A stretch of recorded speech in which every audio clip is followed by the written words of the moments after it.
नीली कोठी के आखिरी एपिसोड का प्रोमो सामने आ चुका है। इसमें साफ दिखाया गया है कि ज़ारा सच में अलग होने का फैसला कर चुकी है।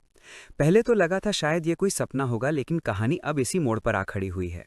ड्रामा देखने के बाद एक कमी महसूस होती है कि कई अहम बातों को विस्तार से नहीं दिखाया गया।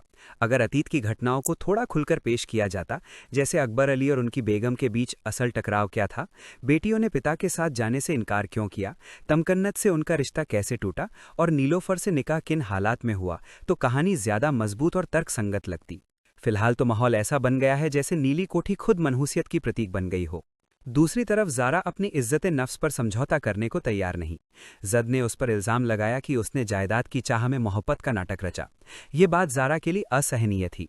इसी बीच अकबर अली को सच्चाई मालूम हो चुकी है कि ज़ारा और सारा उनकी नवासियां हैं और उन्हें अपनी बेटी की बीमारी का भी पता चल चुका है।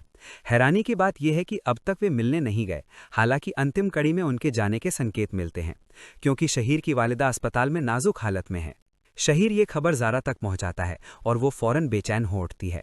जद भी उसके साथ अस्पताल जाता है, लेकिन वहां भी दोनों के बीच तनाव कम नहीं होता। जद का गुस्सा कुछ हद तक बेवजह महसूस होता है। ज़ारा साफ कहती है कि ये मसला उसके और उसके नाना के बीच था। जद को उस पर शक नहीं करना चाहिए था।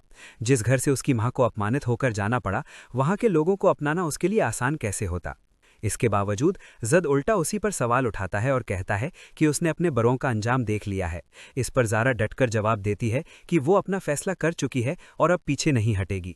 जद उसे याद दिलाता है कि वही रास्ता चुन रही है जो पहले भी गलत साबित हुआ, मगर ज़ारा कहती है कि जो होगा वो भुगत लेगी, कम से कम आत्मसम्मान तो कायम रहेगा।